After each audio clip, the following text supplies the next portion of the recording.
I'm Rachel Wilson, 29 years old, an architect from Chicago who inherited my grandfather's $300,000 apartment 6 months ago. Last Sunday, what should have been a civil family meeting turned into a nightmare. The tension was thick enough to cut with a knife as voices escalated and faces reddened. Then it happened. My Aunt Patricia grabbed my birthday cake and threw it directly in my face because I refused to sell the apartment and split the money with them.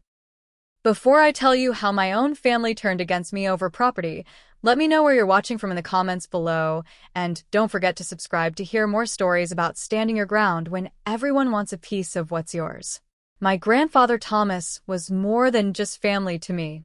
He was my mentor, my inspiration, and the reason I became an architect in the first place. We shared a special bond that went beyond the typical grandparent-grandchild relationship. Every Sunday afternoon during my childhood, I would visit him at his apartment in downtown Chicago, a beautiful two-bedroom place in a historic building with original hardwood floors, crown molding, and the most gorgeous bay windows that flooded the living room with golden light in the afternoons. The apartment itself was a piece of architectural history. Located in a 1920s building designed by one of Chicago's renowned architects, it featured vintage elements that modern buildings simply can't replicate. The detailed wainscoting, the hand-carved banister, the stained glass accents in the entryway, each element told a story of craftsmanship and dedication. Grandpa Thomas worked his entire life to keep that apartment. He bought it when property values in the area were low, but maintaining it wasn't always easy. He would tell me stories about the lean years, when he would pick up extra shifts at his engineering job just to make the mortgage payments. "This place is worth every sacrifice," he would say, looking around with pride. "One day you'll understand why." As I grew older, our bond strengthened through our shared love of architecture. He would spread blueprints across his dining room table, teaching me how to read them, explaining the mathematics behind load-bearing walls and the artistry behind good design. "Architecture is the perfect balance of science and art," he would say, his eyes lighting up. Just like life. When I decided to study architecture in college, he was ecstatic. He gave me his collection of architecture books, some dating back to the 1950s, filled with his notes in the margins. During breaks, I would come to the apartment and show him my projects. He would offer suggestions, always constructive, always encouraging. In his final years, as his health declined, our roles reversed. I started visiting more often to help him with groceries, cleaning, and maintenance around the apartment. We would sit by those beautiful bay windows, drinking tea, discussing architecture and life. It was during one of these conversations that he first mentioned his wishes for the apartment. "This place has a soul, Rachel," he said, looking around fondly. "Most people don't understand that buildings can have souls. But you do. That's why I want you to have it someday." I dismissed it at the time, uncomfortable talking about his eventual passing. But he brought it up again several times, becoming more insistent as his health worsened. "Promise me you'll keep it," he said during one of my last visits. "It's not just walls and floors. It's memories. It's inspiration. It's home." When Grandpa Thomas passed away, I was devastated.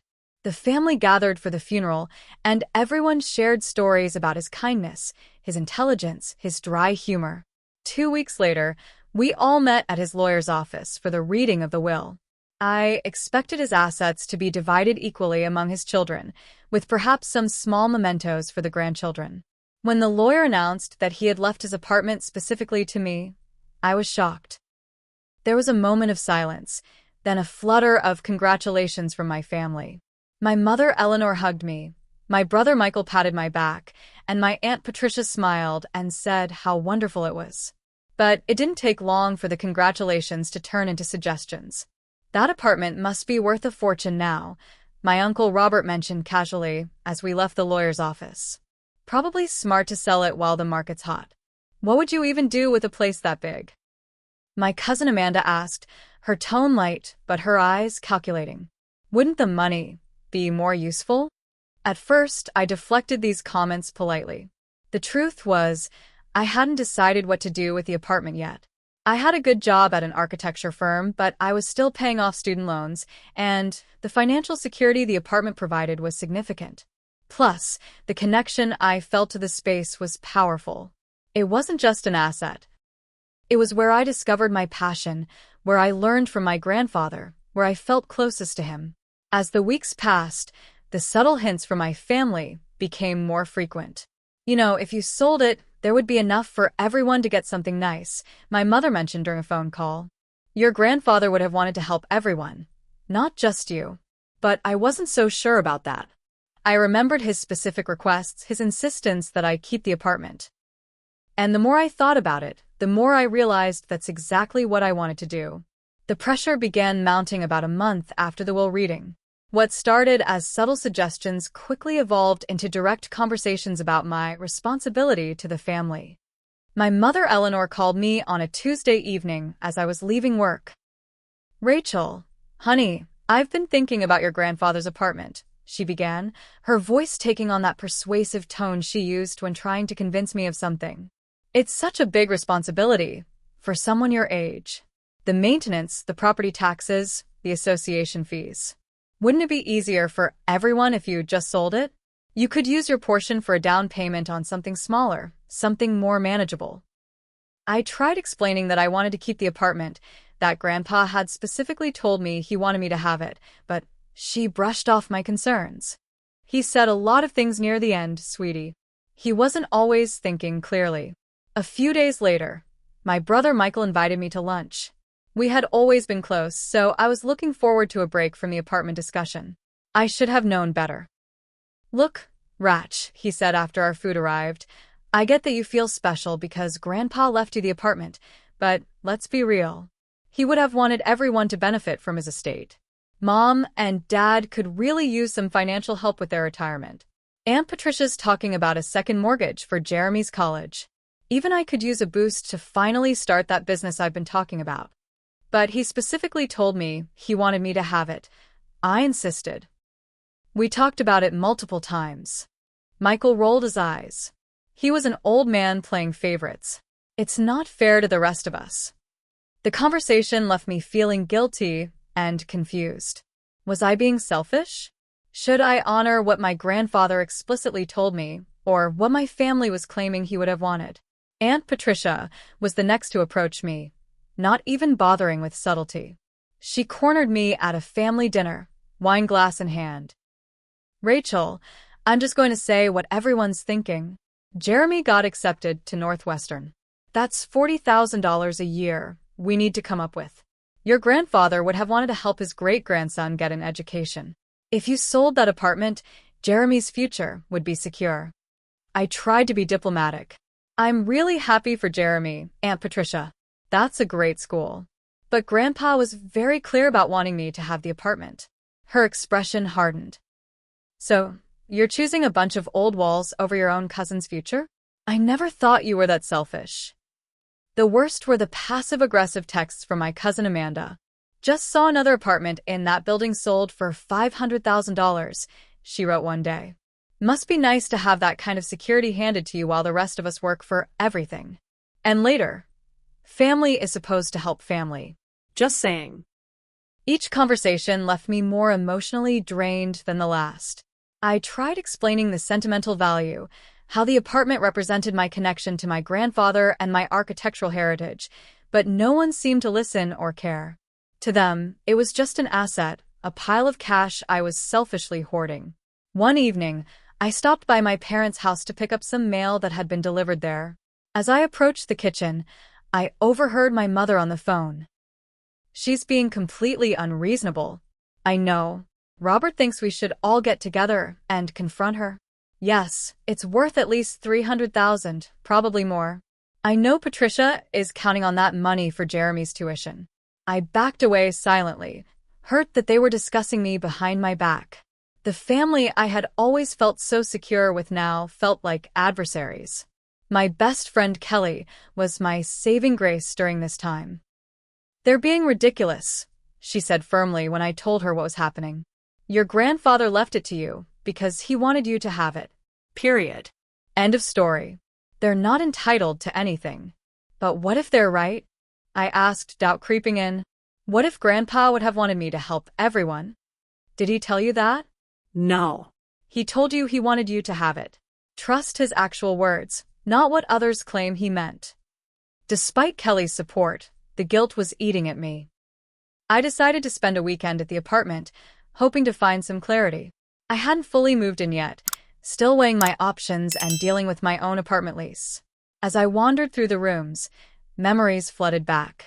In the study, I discovered something I hadn't noticed before, a folder containing renovation plans. They were in my grandfather's handwriting, but they incorporated design elements I had once mentioned to him. A larger window in the kitchen to let in more light.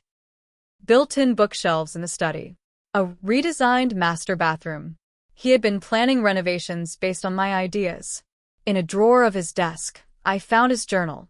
I hesitated to read it, feeling like I was invading his privacy, but I needed guidance. Flipping through, I found multiple entries mentioning me and the apartment. Showed Rachel the apartment today. At 10 years old, she already notices architectural details most adults miss. This place will be perfect for her someday. Rachel graduated architecture school today. So proud. Reminded me of myself at that age.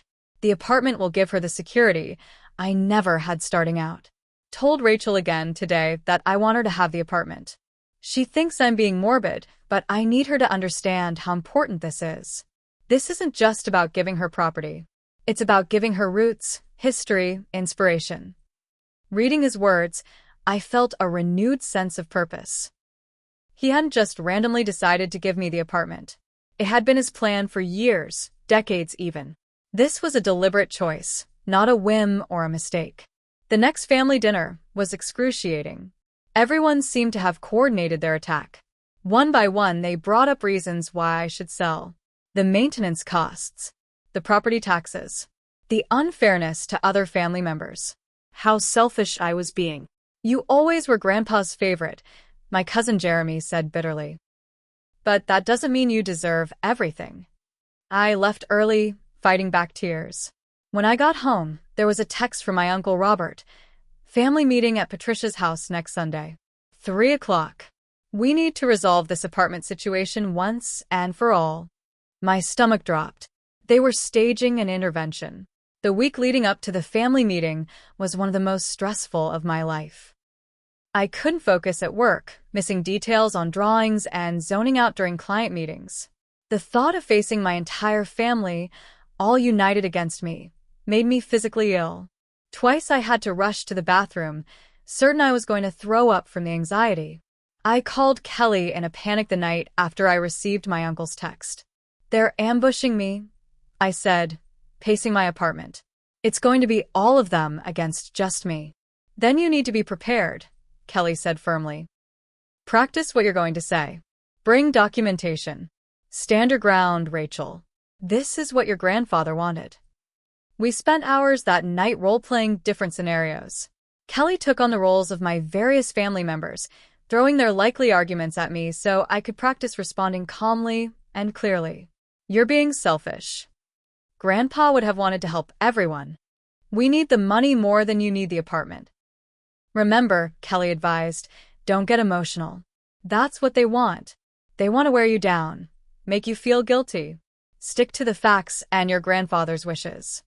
The next day, I called a real estate agent, asking for an appraisal of the apartment's current value. I needed to know exactly what we were talking about. The number shocked me, $450,000. The apartment was worth significantly more than the $300,000 we had all been assuming. No wonder my family was so persistent. That evening, I overheard 2 colleagues discussing a family dispute over inheritance. Can you believe it? They had already planned how to spend the money before the will was even read, one said, shaking her head. A cold realization washed over me. Had my family already mentally spent their shares of my inheritance? I thought back to recent conversations. Aunt Patricia talking about Jeremy's college tuition. Michael mentioning a business he wanted to start. My mother discussing retirement plans. Uncle Robert mentioning a cabin he wanted to buy. Had they all been counting on money that was never promised to them? My boss Diana noticed my distraction and called me into her office. Everything okay, Rachel? You seem off your game lately. I hesitated, then confided in her about the situation. Diana was in her 50s, successful and confident in a way I aspired to be. To my surprise, she had dealt with something similar when her father passed away. Family and money is always complicated, she said, leaning back in her chair. But here's something I learned the hard way. If you give in to pressure now, you'll regret it forever. Not just because of the apartment itself, but because you'll have taught your family that they can bully you into getting their way. Her words stayed with me as the meeting approached. The night before, I barely slept, running through arguments and counter-arguments in my head. In the morning, I gathered everything I thought might help my case. The will itself, printouts of the journal entries, the renovation plans, the appraisal. As I was sorting through old photos, looking for ones of me and my grandfather at the apartment, I stumbled upon a series I had forgotten about. They showed 12-year-old me sitting with my grandfather at his drafting table, both of us bent over blueprints, his hand guiding mine. Another showed us in front of the bay window, holding up a small architectural model I had made for a school project. One captured us on the building's roof deck, pointing at various architectural features of the Chicago skyline. These weren't just photos of a grandfather and granddaughter. They were documentation of a mentor passing knowledge to a protege. They told the story of why he had chosen me specifically to inherit the apartment. On a sudden impulse, I stopped by a bakery on the way to the meeting. My birthday had been the previous week, and no one in my family had acknowledged it, too caught up in the apartment drama. I bought a small cake, thinking perhaps it could serve as a peace offering, a reminder that we were family first, regardless of the outcome of this meeting. As I drove to Aunt Patricia's house, cake box on the passenger seat next to my folder of documents, I tried to center myself. This is what Grandpa wanted, I whispered to myself. I'm honoring his wishes. I'm not doing anything wrong. But despite my self-reassurance, my hands shook as I parked in front of the house where the family was waiting to confront me. Aunt Patricia's house was uncomfortably quiet when I arrived, as if everyone had been talking but fell silent the moment I rang the doorbell. She opened the door with a tight smile that didn't reach her eyes. Rachel, good you're here. Everyone's waiting in the living room. I followed her through the hallway, cake box in one hand, folder of documents in the other. The living room arrangement made my heart sink. They had set up chairs in a semicircle, with a single chair facing them all, like an interrogation. My entire family was already seated. My mother Eleanor and father James, brother Michael and his wife Stephanie, Uncle Robert and Aunt Sandra, cousins Amanda and Jeremy, and even my grandmother Rose, my grandfather's widow, who rarely left her assisted living facility these days. Have a seat, Rachel, Uncle Robert said, gesturing to the lone chair. He had always appointed himself the family patriarch since my grandfather passed, despite having none of Grandpa's warmth or wisdom. I sat down, placing the cake box and my folder on the coffee table. I brought cake, I said, trying to sound cheerful, since we missed celebrating my birthday last week. No one acknowledged the cake. Uncle Robert cleared his throat and stood up, assuming a stance like he was chairing a business meeting. We're here today to discuss Thomas's apartment and Rachel's responsibilities to this family, he began, his tone condescending. Family is the most important thing we have. Thomas understood that. He worked his whole life to build security for all of us. And now that he's gone, it's important that his legacy benefits the entire family, not just one person. My mother nodded earnestly. My brother avoided eye contact. Aunt Patricia stared at me with barely concealed hostility. Rachel, Uncle Robert continued, we understand you've become attached to the apartment. But you need to consider what's best for everyone. What Thomas would have truly wanted. One by one, they presented their arguments, just as I had feared. My mother went first. Sweetie, I know you think you're honoring your grandfather by keeping the apartment, but you're being selfish. Your father and I could really use help with our retirement. Medical bills aren't getting any cheaper, and we've done everything for you. This is your chance to give back. I started to respond, but my brother Michael cut me off. Grandpa would be disappointed by how you're acting, Ratch. He believed in family taking care of family. Remember how he helped me with my first car? And how he paid for Amanda's braces? He would want his assets to help all of us, not just sit there making one person feel special. Aunt Patricia didn't even try to mask her bitterness. My son needs college money more than you need a fancy apartment. Jeremy got into Northwestern, Thomas's alma mater. Don't you think your grandfather would want to help his great-grandson follow in his footsteps? Instead, you're hoarding wealth while the rest of us struggle.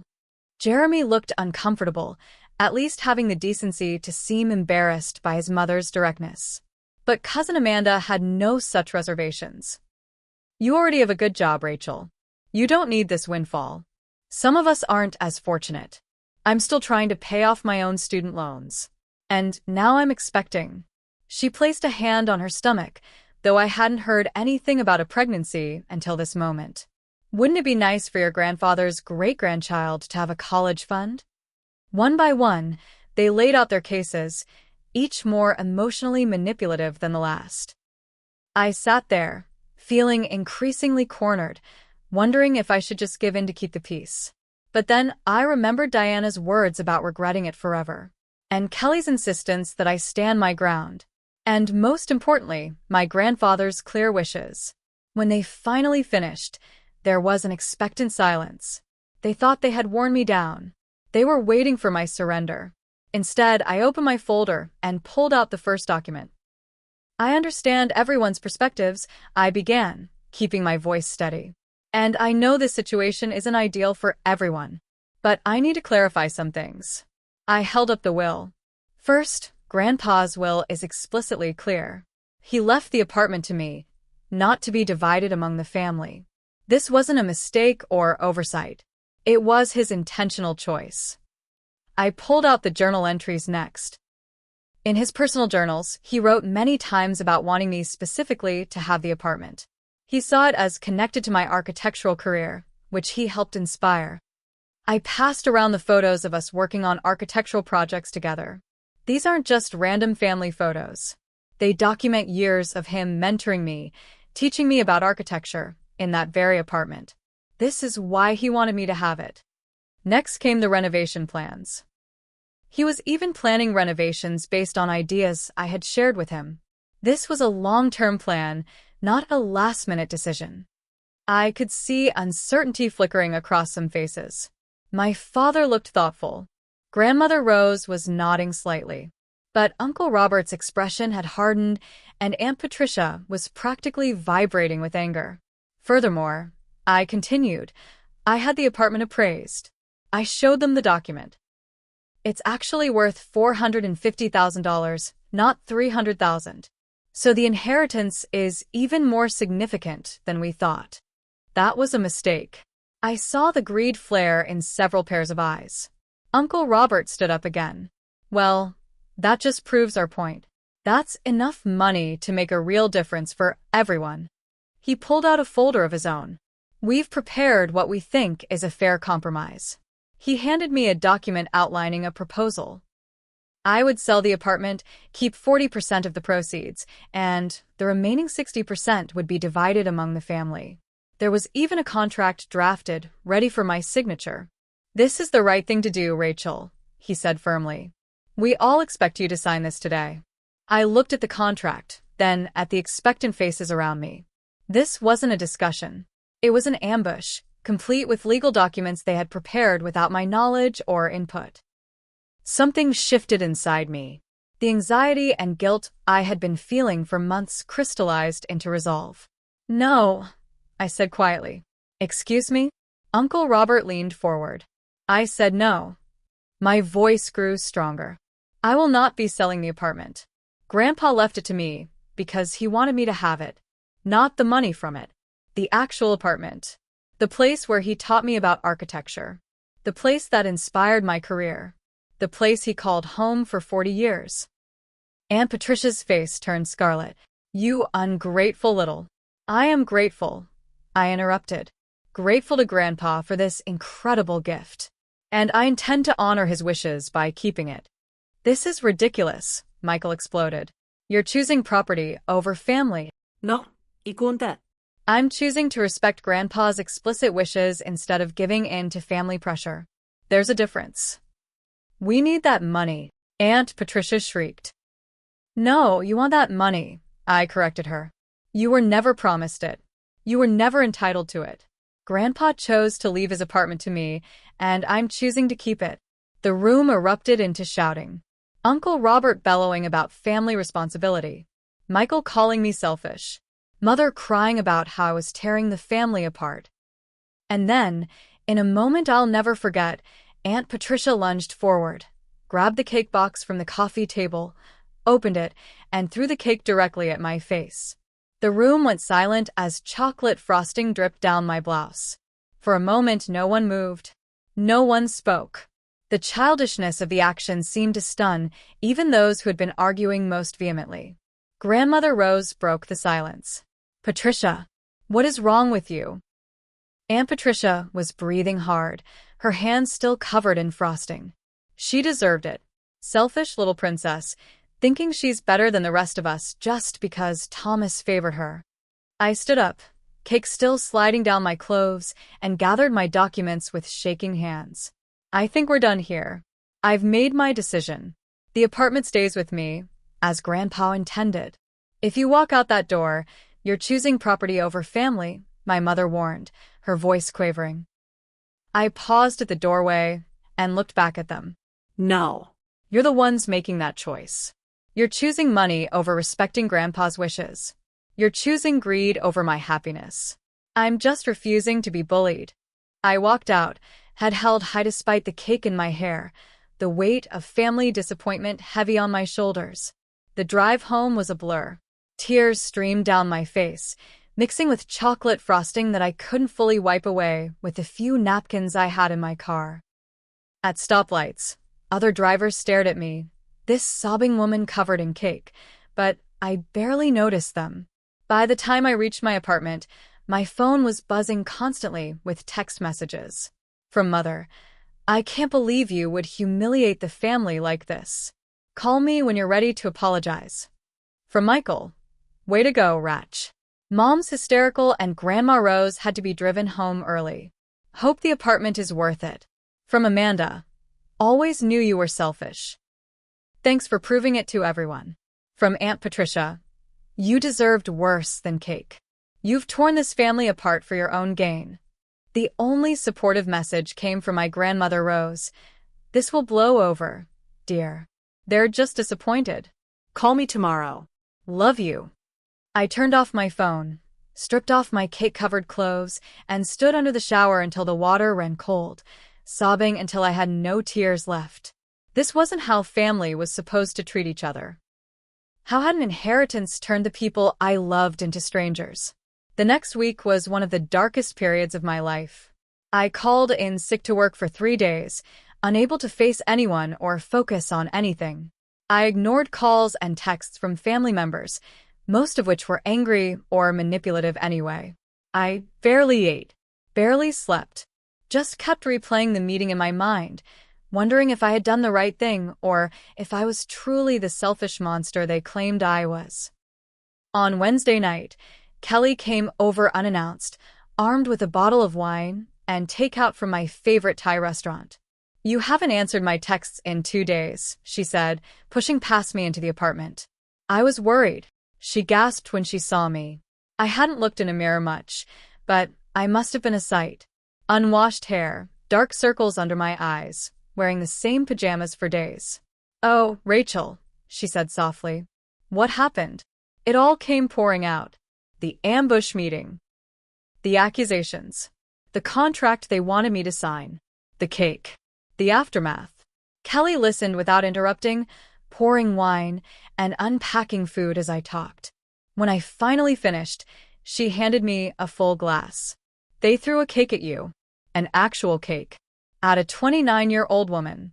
Because you wouldn't give them money they were never promised. She shook her head in disbelief. That's not normal, Rachel. That's not how healthy families behave. But what if they're right? I whispered. What if I am being selfish? Stop it, Kelly said firmly. Your grandfather left you that apartment because he wanted you to have it. You have the will, the journals, the photos, all proving his intentions. You don't owe anyone an explanation beyond that, let alone your inheritance. Her certainty helped, but the doubt lingered. The next day, I forced myself to go back to work, though I was far from my best. My boss Diana noticed immediately. "You look terrible," she said bluntly, closing my office door. "Family meeting didn't go well, I take it?" "My aunt threw cake at me," I said, too emotionally exhausted to sugarcoat it. Diana's eyebrows shot up. "Well, that's a new one." Despite her usual composure, even Diana was shocked when I told her the whole story. "Rachel, listen to me.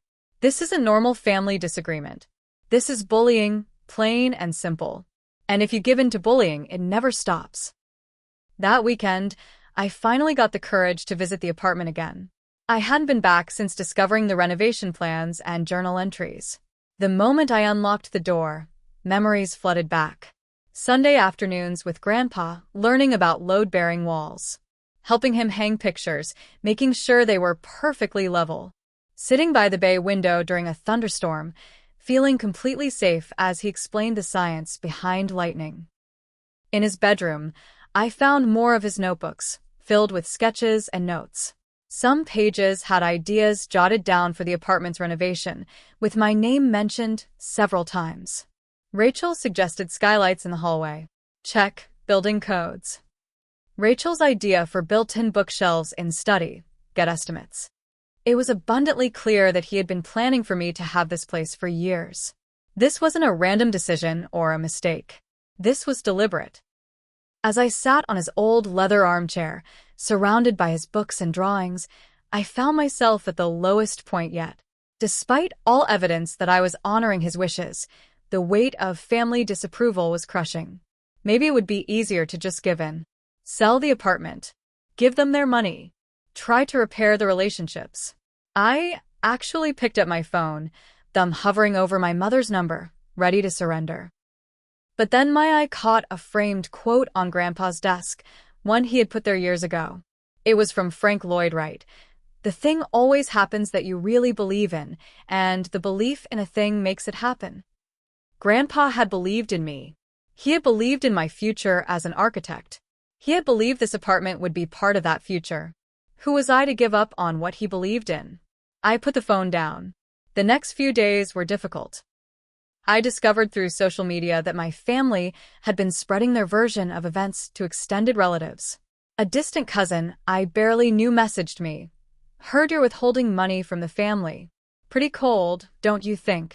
The gossip hurt, but it also clarified things. This wasn't really about honoring my grandfather's memory. It was about money, plain and simple. I was sitting in the apartment on Tuesday evening, going through more of Grandpa's books, when someone knocked on the door.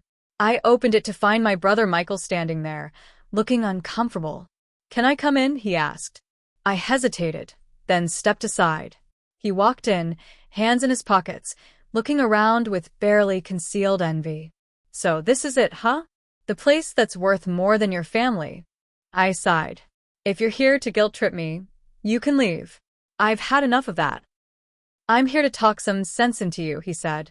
"This has gone on long enough, Rachel. Mom's a mess. Aunt Patricia is talking about contesting the will. You're tearing the family apart for what? Some old walls and floors."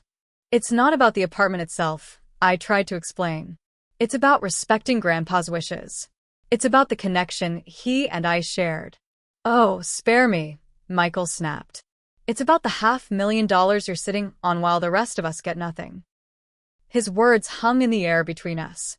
"So that's what this is really about," I said quietly. "The money." Michael had the grace to look slightly ashamed, but he didn't back down. "We could all use it, Rachel. You know that. Mom and Dad's retirement isn't fully funded. I've been wanting to start my business for years. Jeremy's college tuition is insane. And Grandpa knew all that," I pointed out. "He knew everyone's situations. He still chose to leave me the apartment."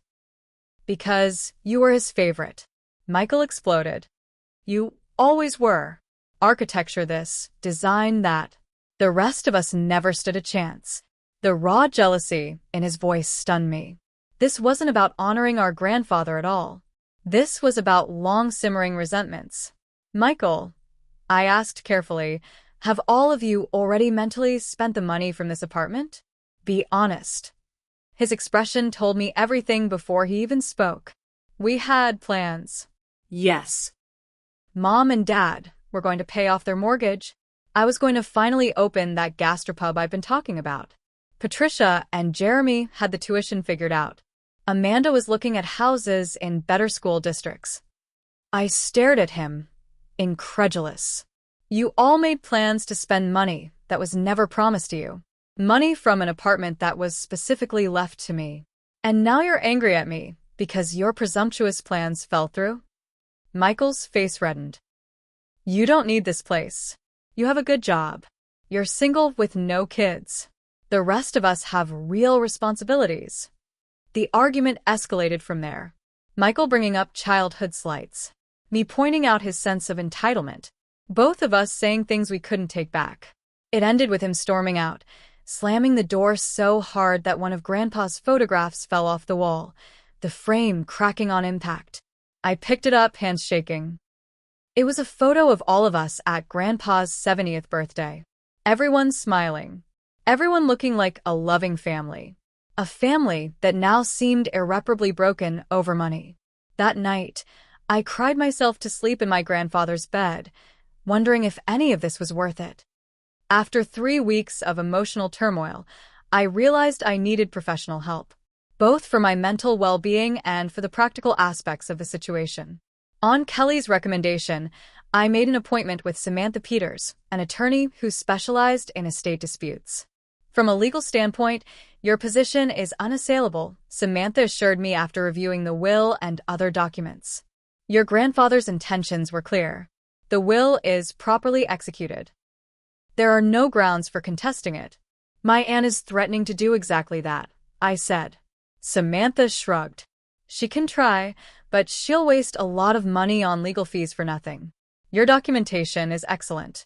The journal entries, the renovation plans with your name on them, the photos showing your special relationship. No judge would overturn this will. Her certainty was reassuring. So what should I do now? Live your life, she said simply. The apartment is legally yours. Move in.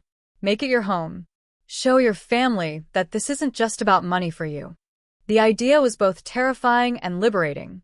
I had been living in a small rental, still paying lease while the apartment sat empty. Actually moving in would be a decisive step, a clear statement that I wasn't backing down. They'll see it as a slap in the face, I worried. They've already shown they're going to be upset no matter what you do, Samantha pointed out. You might as well do what makes you happy and honors your grandfather's wishes. That weekend, Kelly helped me move some essential items into the apartment. My bed, my clothes, my drafting table.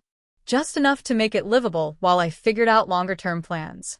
This place really is incredible, Kelly said, spinning slowly in the living room, taking in the crown molding, the hardwood floors, the bay windows. I can see why you didn't want to give it up. It's not just the apartment itself, I explained. It's what it represents. Grandpa's legacy. His belief in me. Our shared passion for architecture. I get it, Kelly said, squeezing my shoulder. And for what it's worth, I think you're doing the right thing. That first night alone in the apartment was surreal. I couldn't sleep, wandering from room to room, feeling like both an intruder and the rightful heir.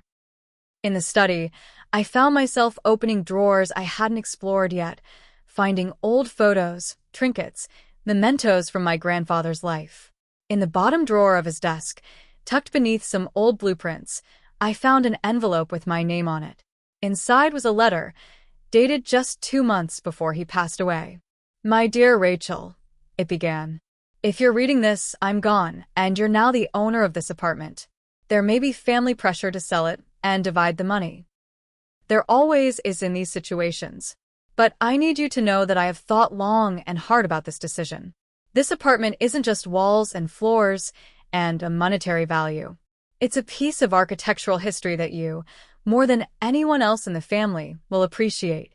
It's the place where your passion for architecture was born. It's a solid foundation for your future. I'm not leaving it to you because you were my favorite, though you were special to me in ways the others weren't.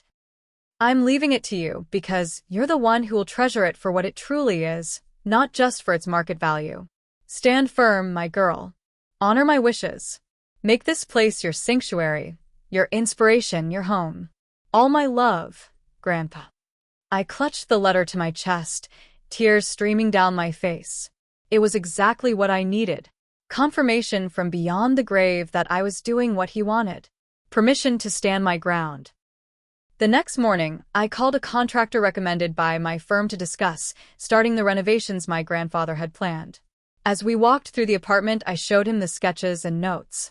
He had excellent taste, the contractor commented. These renovations will enhance the historical character while making it more functional for modern living. That was Grandpa, I said, smiling at the memory. Always balancing tradition and innovation. Over the next few weeks, I settled into a routine. Work during the day. Evenings spent cleaning, organizing, and planning renovations for the apartment. I met several neighbors who had known my grandfather for years. He talked about you all the time, Mrs. Rodriguez from across the hall told me. Always showing us your architecture school projects. He was so proud. He mentioned you'd inherit the place someday, Mr. Chin from the first floor said. Said you were the only one who'd appreciate its bones. Each conversation reinforced that I was honoring my grandfather's explicit intentions. This wasn't about selfishness. This was about respecting his wishes. Meanwhile, the family situation remained tense. My mother's texts oscillated between guilt-tripping and angry accusations. My brother wasn't speaking to me at all. Aunt Patricia was allegedly consulting with lawyers about contesting the will, though Samantha assured me it was likely just talk. Then I heard through Grandmother Rose that another family intervention was being planned. Uncle Robert was organizing everyone to confront me again, this time at the apartment itself. They think if they see you living there, using it for yourself, they can shame you into selling, Grandmother warned me. Be prepared.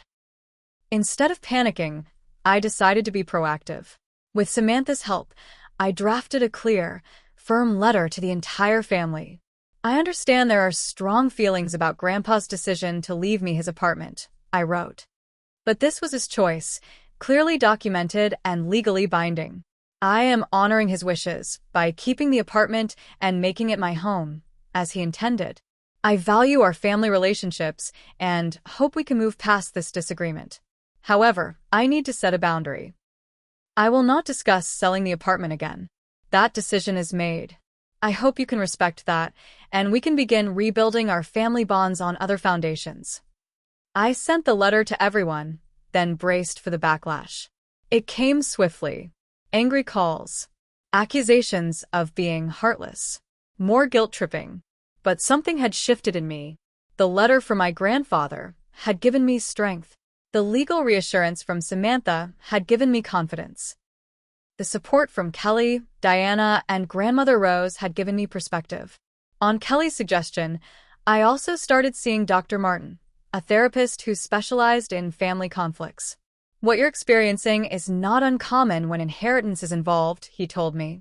Money has a way of revealing people's true characters. I just want my family back, I admitted during one session. But not if it means betraying my grandfather's wishes. You can't control their reactions, Dr. Martin pointed out. You can only control your own actions.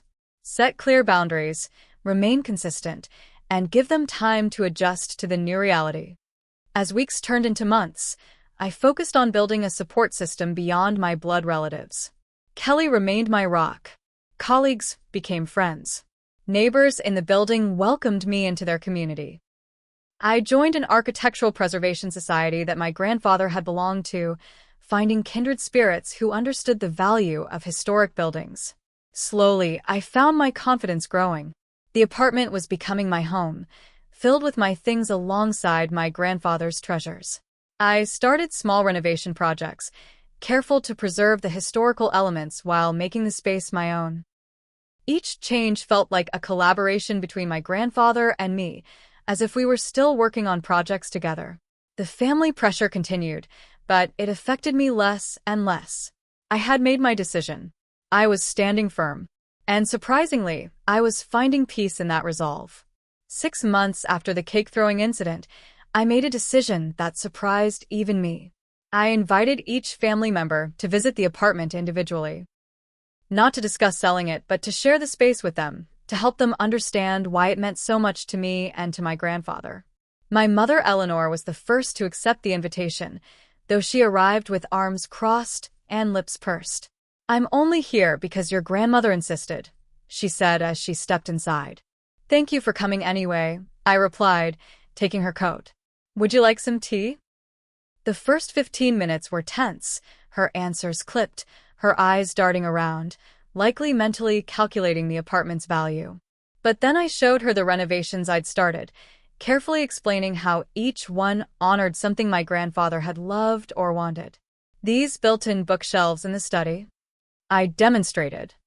He'd sketched them based on a conversation we had about my architecture books. And this new lighting in the hallway? It's designed to highlight the original crown molding he loved so much. Something shifted in her expression as she realized this wasn't just about property value for me. This was about connection, history, legacy. "He left me his architecture books," I told her, showing her the collection I had arranged exactly as he had kept it. "See his notes in the margins? He was teaching me even through these books." By the time we reached the bay window where Grandpa and I had spent so many hours talking, her defenses had lowered slightly. "He did love this window," she admitted. "Said it had the best light in Chicago." "He told me that too," I said, smiling at the memory. "Want to sit here for a bit? Like old times?" We sat together, watching the afternoon light play across the hardwood floors. It wasn't a full reconciliation, but it was a start. Over the next few weeks, other family members visited. Some, like my father and grandmother, were genuinely interested in seeing the apartment and hearing my plans. Others, like Michael and Aunt Patricia, remained cold and judgmental. But at least they came, and at least they saw that this wasn't just about money for me. As the months passed, a natural sorting occurred. Family members who could respect my decision, even if they didn't agree with it, remained in my life. Those who couldn't drifted away, their own choice to prioritize their disappointment over our relationship. 6 months after the cake incident, the apartment renovations were well underway. The kitchen now had the larger window I had always envisioned. The study had the built-in bookshelves. The master bathroom was being completely redesigned. Each change preserved the historical integrity while making the space more functional and beautiful. With the money I saved by not having rent or a mortgage, I established a small scholarship fund in my grandfather's name at the architecture school I had attended. It wasn't a fortune, but it would help one student per year with textbooks and supplies. It felt like the right way to honor his legacy beyond just preserving the apartment. One Sunday afternoon, as I was organizing his collection of architectural tools, drafting compasses, protractors, specialized rulers, my doorbell rang. To my surprise, it was Aunt Patricia. She looked older, tired. "Can I come in?" she asked, none of her usual hostility in her voice. I hesitated, then nodded, stepping aside to let her enter. She walked through the apartment slowly, taking in the changes I'd made and the elements I'd preserved. Finally, she turned to me. "I owe you an apology," she said, the words seeming difficult for her. "The cake, that was inexcusable. I was angry and hurt, but that's no excuse for behaving that way." I was stunned. This was the last thing I had expected. "Thank you for saying that." I managed. "I still think Thomas should have divided things more equally," she continued. "But seeing what you've done with the place, I can understand why he wanted you to have it. You've honored it in a way the rest of us wouldn't have." It wasn't a complete endorsement, but it was something. A recognition that this wasn't just about greed or favoritism. It was about respecting the specific connection between my grandfather and me and the legacy he wanted to preserve. "Jeremy got a scholarship," she added, "to Northwestern. Full ride. So that worked out." "I'm glad," I said sincerely. "He's smart. He'll do well there." We didn't become best friends that day, but we reached a kind of peace. and understanding that family relationships were worth more than money, even if we had different perspectives on the inheritance itself. Over the next year, similar conversations happened with other family members. Some relationships were repaired. Others remained strained. A few, like with cousin Amanda, seemed irreparably damaged by her ongoing resentment. But I had found peace with that reality. The apartment had become my sanctuary, my creative space, my home. Every corner held memories of my grandfather, but now it also contained my own touches, my own vision. It was the perfect blend of honoring the past while embracing the future, just like good architecture itself. The experience had taught me painful but valuable lessons about family, money, and standing up for what's right even when it's difficult. I had learned that sometimes honoring someone's wishes means disappointing others. That true inheritance isn't just about property or money, but about values, memories, and connections. That sometimes the hardest choice is the right one.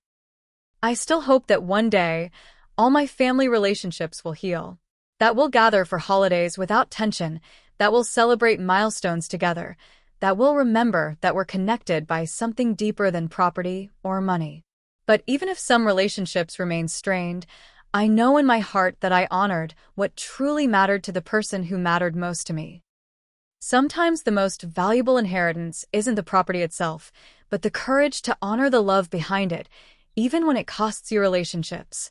I still hope my family will come around someday, but I've found peace knowing I honored what truly mattered to the person who mattered most to me. Have you ever had to stand your ground against family pressure? Or inherited something that caused family conflict? Share your experience in the comments below.